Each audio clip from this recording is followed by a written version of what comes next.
कुणीही मुस्लिमांबद्दल बोलतात त्यांच्यावर कारवाई होणार की नाही, इम्तियाज जलील यांनी हा सवाल केलाय। नितेश राणेंच्या वक्तव्यावरून जलील यांनी सरकारला हा सवाल केलाय।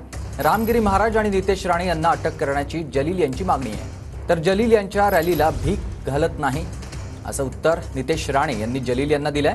आमदारकीसाठी जलील यांची ही राजकीय रॅली निघाली आहे। रामगिरी महाराजांनी देखील ही टीका केली आहे।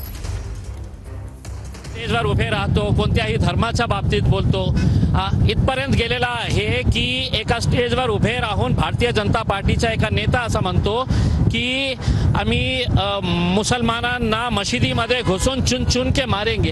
म्हणजे हे काय क्रिमिनल ऍक्ट आहे का नाही आहे? म्हणजे याच्या बाबतीत काही कारवाई व्हायला पाहिजे का नाही व्हायला पाहिजे?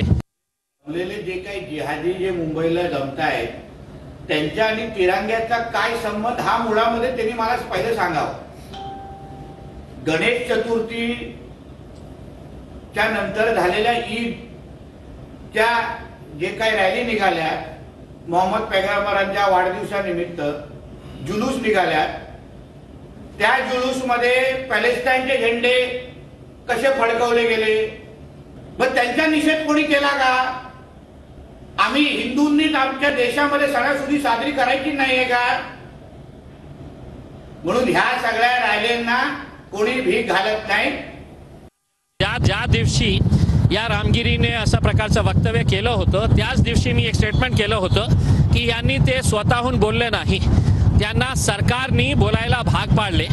आणि त्याच दिवशी मुख्यमंत्री येऊन मी जे बोललो होतो ते सिद्धही केलं की त्यांनी सांगितलं त्याच्या समोरच की तुमच्या केशालाही आम्ही हात लावू देणार नाही। हे जे लोक आहे हे माझ्या बोलण्यावरून आलेले नाही आहे, ज्यांच्यामध्ये ही रोष आहे की अशा प्रकारचे कोणीही काहीही बोलू लागला आणि कोणीही त्याच्यावर कारवाई करण्यास तयार नाही आहे। मग कायदा आहे का नाही आहे?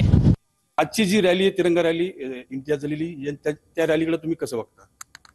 नाही, याच्या पाठीमागं आम्ही पाहतो हे राजकारण म्हणून पाहतो, कारण हे राजकारण आहेत। त्यांना आता आमदारकीला उभं राहायचंय, खासदारकीला पडले आणि मग काहीतरी लोकांमध्ये संभ्रम निर्माण करायचा, कारण असं काही नाहीये। हे जे करतायत हे चुकीचं करतात।